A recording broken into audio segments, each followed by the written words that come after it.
दोस्तों 25 साल हो गए लगभग उत्तराखंड राज्य को लिए हुए, लेकिन जिन आवश्यकताओं की पूर्ति के लिए जिन ज़रूरतों को ध्यान में रखते हुए उत्तराखंड राज्य के लिए महान आंदोलन हमारे आंदोलनकारियों ने किए, जिसमें कि हमारे उत्तराखंडी भाई बहनों ने अपनी शहादत दी, हमारी माताओं बहनों ने अपनी जो है अस्मिता तक लुटाई और न जाने कितने लोगों को गोलियों से भून दिया गया। और इस इतने बड़े संग्राम के बाद, इतने बड़े जो है क्रांतिकारी स्टेप लेने के बाद भी जो है आज उत्तराखंड का युवा, उत्तराखंड का वासी उन मूलभूत आवश्यकताओं के लिए जूझ रहा है, लड़ रहा है, और उसे कहीं भी वो जो सेटिस्फेक्शन मिलना चाहिए था वो नहीं मिल पा रहा है, किसी भी रूप में नहीं मिल पा रहा है। इतनी सरकारें आई, कभी कांग्रेस की सरकार बनी, कभी भारतीय जनता पार्टी की सरकारें बनी, लेकिन मुझे समझ में नहीं आया कि आज तक किसी की सरकारों ने इन मूलभूत समस्याओं पर क्यों नहीं संज्ञान लिया, क्यों नहीं उसके ऊपर कार्य किया। ये वाकई बड़े मतलब शर्म की बात है। और आज भी हमारे जो लोग हैं, हमारे खेत खलियान हैं, हमारे जो गांव हैं वो बंजर पड़े हुए हैं। रिवर्स पलायन की बात होती थी, लेकिन रिवर्स पलायन पर कोई भी काम 25 साल में नज़र नहीं आता ज़मीनी स्तर पर। आज भी लोग जो है दिल्ली, चंडीगढ़ या बेंगलोर या जो मेट्रो सिटी हैं भारत की, उनमें आज भी युवा जो है नौकरी के लिए संघर्ष कर रहा है। आज भी जो उत्तराखंड की जवानी है, उत्तराखंड का जो पानी है, कहा जाता था कि वो कभी उत्तराखंड के काम नहीं आया, और 25 साल हो गए राज्य को बने हुए, उसके बाद भी वो जस का तस स्थिति है। उसके ऊपर उत्तराखंड में जो सरकार वर्तमान में है उसमें ऐसे लोग उसके अंदर मंत्री बने हुए हैं, उसके अंदर नेता बने हुए हैं, सभासद बने हुए हैं, उसके अंदर जो है कि विधायक बने हुए हैं, और उत्तराखंड के लोगों को, उत्तराखंड के आम जनमानस को जब तब वो गाली देते रहते हैं। अभी एक उत्तराखंड के भारतीय जनता पार्टी के नेता ने बड़ी ही अनर्गल बात कही, जिस तरह से उन्होंने कहा कि ये क्या लगा रखा है साला ये उत्तराखंडी, ये मैदानी। तो बड़ा मतलब बड़ी टीस होती है कि इस तरह की बात कही जा रही है। भाई इसमें मुझे समझ में नहीं आता कि जिस भी जो जमीन के टुकड़े में जो लोग बरसों से रह रहे हैं, हजारों बरसों से रह रहे हैं, वो उसके नुमाइंदे हैं, वो उनका हक उस जमीन पर पहले है। भाई आपकी अगर जमीन है और उस पर कोई बाहर का व्यक्ति कब्जा कर लेता है तो जाहिर सी बात है कि आप उसके लिए लड़ोगे, आप उसके लिए बात करोगे, अपनी बात रखोगे उसमें। लेकिन हो क्या रहा है कि उत्तराखंड का जनमानस अपनी इन बातों को जब रख रहा है कि हमें मूल निवास चाहिए, हमें भू कानून चाहिए, ताकि जो है उत्तराखंड की जो भौगोलिक स्थिति है, उत्तराखंड की जो आर्थिक स्थिति वो मजबूत हो सके, और उसमें जो यहाँ के जो मूल नागरिक है उनको अधिकार मिल सके, पहला अधिकार उनका है।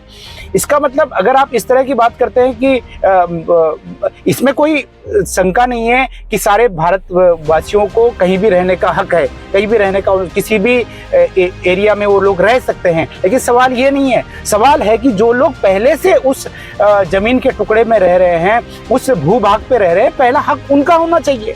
और इस तरह जो है इस बात को गौण करके अपनी बातों को रखा जा रहा है कि नहीं, जो है मैदानी एरिया के जो लोग हैं उनका भी उतना बराबर का हक है। हम ये नहीं कह रहे हैं कि आपका क्या हक है और क्या हक हमारा है, हम सिर्फ उन मूलभूत आवश्यकताओं की बात कर रहे हैं, क्योंकि हम इस भूभाग को हमने संजो के रखा है। हम लोग यहाँ पैदा हुए हैं, हमारे पूर्वज यहाँ पैदा हुए हैं, उन्होंने इस जमीन को सींचा है, इन पहाड़ों को सींचा है, इन पहाड़ों पे पेड़ लगाए हैं, इन पहाड़ों के वन को जो है बचाने के लिए अपनी शहादतें दी हैं। तो हम उस लड़ाई की बात कर रहे हैं। हमें किसी बाहर के व्यक्ति से कोई जो है बैर नहीं है, लेकिन इस जमीन पर पहला हक हमें होना चाहिए। अगर आप रोजगार की बात करते हैं तो जितने भी कई संस्थान हैं, अभी एक संस्थान की बात हो रही थी जो एम्स है ऋषिकेश में, अगर हम उसकी बात करते हैं तो उसमें 58%, लगभग 58% लोग जो है उसके अंदर जो डॉक्टर्स हैं, जो उसके अंदर स्टाफ है, वो बाहर के हैं। वो कोई एमपी से, कोई राजस्थान से है, कोई बिहार से, कोई कहीं से। तो मतलब ये क्या है? मतलब मैं हिमाचल की अगर आपको बात बताता हूँ, हिमाचल में मैं एक बार नौकरी के लिए गया था। तो हिमाचल में आज से करीब 15 साल पहले की मैं बात बता रहा हूँ। तो मैं टोरंटो में इंटरव्यू देने गया था, बद्दी में। तो बद्दी में जब मैं गया तो मुझे टेक्निकल स्टाफ के लिए मैं इंटरव्यू देने गया था, और मुझे ये कह दिया गया कि आप किस प्रांत से हैं, क्या आप हिमाचल के मूल निवासी हैं? तो मैंने कहा नहीं जी, मैं उत्तराखंड का मूल निवासी हूँ। तो उन्होंने कहा कि देखिए 75% जो आरक्षण है, रिजर्वेशन है, वो हिमाचल प्रदेश के लोगों के लिए है, ठीक है, जो कि सरकार ने व्यवस्था की हुई है। तो उस व्यवस्था के तहत हम आपको नहीं रख सकते हैं। तो मुझे वहां से खाली हाथ लौटना पड़ा। और उसके बाद हम जो है, हम मेरे जैसे लोग, मेरे जैसे युवा दिल्ली, मुंबई और चंडीगढ़ जैसे जो है मेट्रो सिटी में काम करते हैं, और अगर वो उत्तराखंड आना चाहते हैं, उत्तराखंड में नौकरी चाहते हैं, तो उन्हें नौकरी नहीं मिलती। मेरा तो ये पर्सनल एक्सपीरियंस है, क्योंकि मैं 2 साल पहले हरिद्वार में मुझे अपॉर्चुनिटी मिली, लेकिन जिस स्थान पे मैं काम करता था उस स्थान पे मुश्किल से 1% लोग उत्तराखंडी होंगे।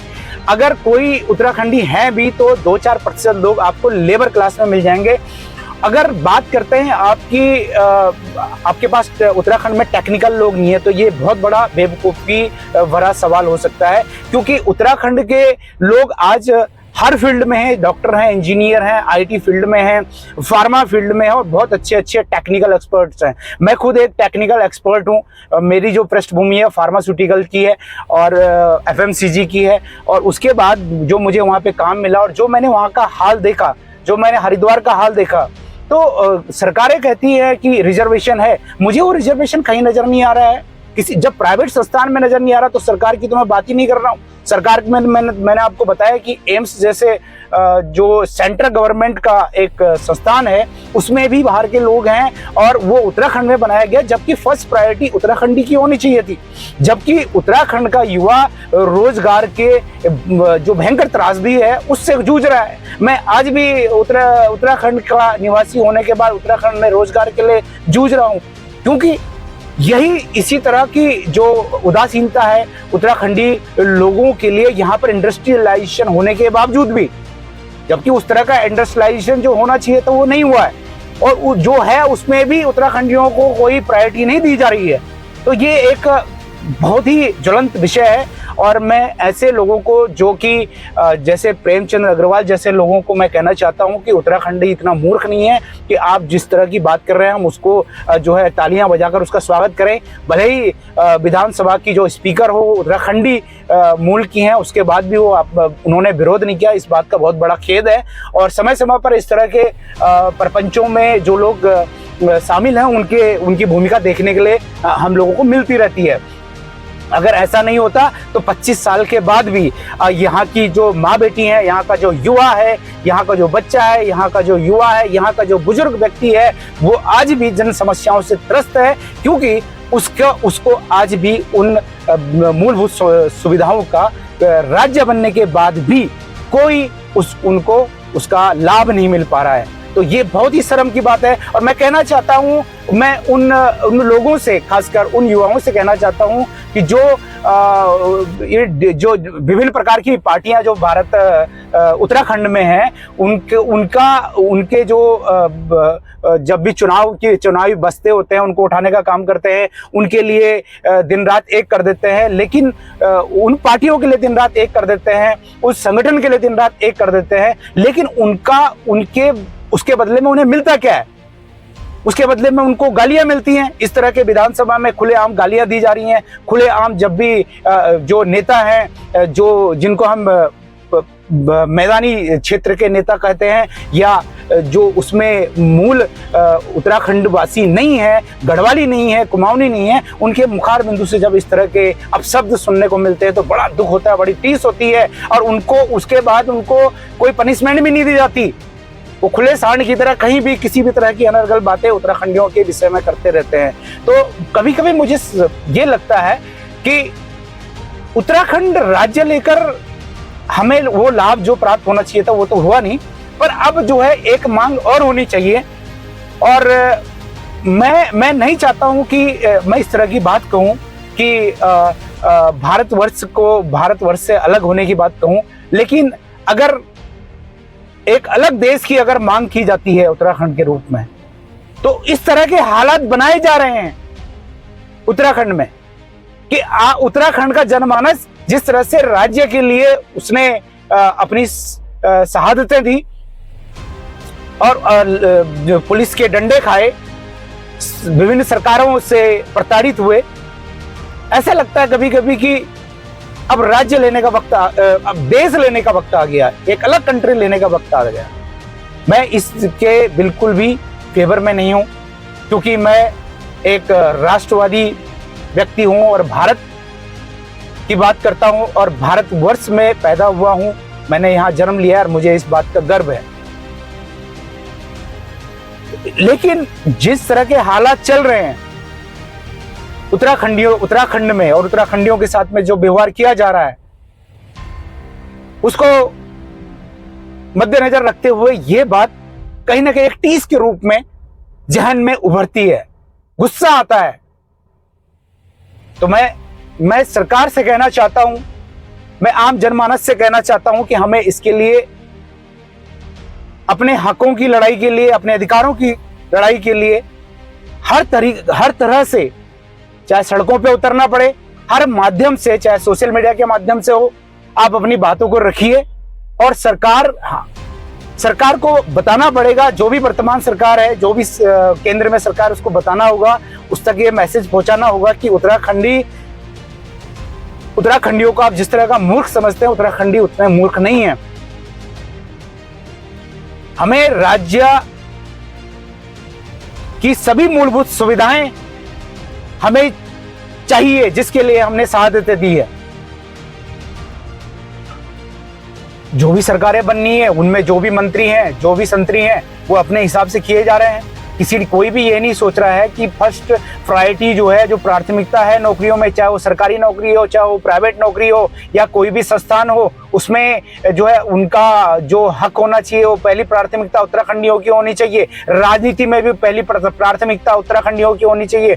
अभी जो है नगर निकाय के चुनाव हुए, तो मैंने कई जगह ऐसी बातें सुनी और देखी, देहरादून के अंदर देखी, हरिद्वार में देखी, ऋषिकेश में देखी, कि जहां पर जो बाहर के लोग हैं, जो उत्तराखंड के मूल निवासी नहीं है, या जो गढ़वाली नहीं है, कुमाऊनी नहीं है, उनको जो है जबरन उनको कैंडिडेट के रूप में परोस दिया गया और विभिन्न पार्टियों के द्वारा। और हमारे जो कार्यकर्ता हैं, जो वर्षों से काम कर रहे हैं इन पार्टियों में, और जो यहाँ के मूल निवासी हैं, जो इस जमीन के बारे में, इसकी भौगोलिक स्थिति और आर्थिक स्थिति के बारे में अच्छी तरह से जानते हैं, उनको दरकिनार कर दिया जाता है। तो मुझे समझ में नहीं आता, वो भी क्यों? चंद पैसों की वजह से। उत्तराखंड का जो नागरिक है वो गरीब है, वो राजनीति में हिस्सा नहीं ले सकता, क्योंकि उसके पास पैसे नहीं है, उसके पास करोड़ों रुपए नहीं, वो आपको जो है दान के रूप में, डोनेशन के रूप में नहीं दे सकता पार्टी को, इसलिए आप उसको टिकट नहीं देंगे। आप उसको टिकट देते हो, उसको आप राजनेता बनाते हो जो आपको पैसे दे सके, जो सक्षम हो 100 करोड़ 200 करोड़ खर्च करने के लिए। तो ये कोई पैमाना नहीं है। ये मुझे समझ में नहीं आ रहा कि इस तरह की राजनीति आज के युग में, जहां जो है विश्व में विश्व गुरु बनने की बात की जा रही है भारत के द्वारा, वहां पे हम लोग मूलभूत समस्याओं के लिए जूझ रहे उन नागरिकों के साथ, उनके भविष्य के साथ में खिलवाड़ करने पे लगे हुए हैं।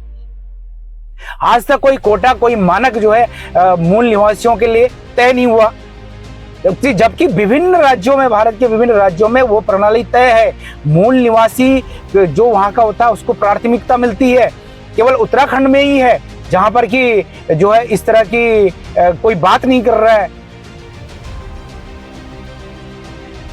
जितने ठेके मिल रहे हैं, सरकारी नौकरियों तो मिल ही रही हैं, लेकिन जो ठेके भी मिल रहे हैं, मतलब वो भी बाहर के जो राज्यों के लोग हैं उनको दिए जा रहे हैं। अरे मैं शराब के ठेके की बात करता हूं, अगर आप उत्तराखंड में शराब के ठेके की बात करोगे तो मैं आपको 100% विश्वास दिलाता हूं कि 90% से ज्यादा अगर आप उन शराब के ठेके के मालिकों के नाम जानोगे तो आप दंग रह जाओगे कि कोई भी व्यक्ति जो है वो उत्तराखंड गढ़वालियों में से नहीं है, कुमाऊनियों में से नहीं है। वो या तो जो है हरियाणा के लोग हैं, या जो है यूपी के हैं, या राजस्थान के लोग हैं। मैं हरिद्वार की बात करता हूं, हरिद्वार में हर की पौड़ी के आसपास में जो जगह जो है पार्किंग के लिए निर्धारित की गई है, उसका जो ठेकेदार है उसका जो ठेका है वो उत्तराखंडियों को नहीं मिला है, ना किसी गढ़वाली को मिला है, ना किसी कुमाऊनी को मिला है, वो हरियाणा के किसी व्यक्ति को मिला है। तो ये ठेके किस तरह की बंदरबाट चल रही है, ये समझ में नहीं आ रहा है और आम जनता इसको समझ नहीं पा रही है, क्योंकि आम जनता जो है 2 वक्त की रोटी की जुगत में अपना संघर्ष कर रही है। और जिनको हमने चुन के भेजा है उनमें से अगर अधिकांश लोग उत्तराखंड के मूल निवासी हैं या गढ़वाली हैं या कुमाऊनी हैं, तो वो न जाने क्यों हाथ पे हाथ धरे बैठे हुए हैं। ये मतलब समझ से परे है आज के युग में, जहां इतना टेक्नोलॉजी का युग है, उसमें हम हाशिए पर क्यों जा रहे हैं भारत में। ये एक बहुत ही ज्वलंत विषय है। दिल्ली में भी अभी जो सरकार चुनी गई है उसमें भी 2 लोग उत्तराखंड के हैं, लेकिन कभी आपने इस तरह की उनकी मुखार बिंदु से कभी ऐसी बात सुनी जिस तरह की गालियां यहाँ पे उत्तराखंडियों को उत्तराखंड सरकार के जो इस तरह के नुमाइंदे हैं वो दे रहे हैं। मतलब हमें शर्म भी नहीं आती है इस तरह के बयान देते हुए। अरे जहां बाला साहब ठाकरे ने अपने महाराष्ट्र के लिए जो लड़ाई लड़ी, इसका मतलब वो भी गलत थे कि वो कहते थे कि महाराष्ट्रियों को प्राथमिकता दी जानी चाहिए। अभी महाराष्ट्र के जो चीफ मिनिस्टर हैं, अभी महाराष्ट्र के जो चीफ मिनिस्टर हैं फडणवीस साहब, उनका भी एक अभी बयान आया कि मुंबई सबसे पहले महाराष्ट्रियों की है, महाराष्ट्र के लोगों की है, मराठियों की है, उसके बाद बाकी लोगों की है। तो जाहिर सी बात है जो मूल निवासी वहां का होगा पहले उसका हक है। अगर हम आदिवासियों के क्षेत्र में जाते हैं और वहां पर अपना हक जमाने लगते हैं तो जाहिर सी बात है कि हम गलत हैं, कि हम आदिवासियों का हक जो है उनसे छीनना चाहते हैं, उनको वहां से निकालना चाहते हैं या वहां पर अपने जबरन अपनी बातों को थोपना चाहते हैं। बहुत बहुत धन्यवाद।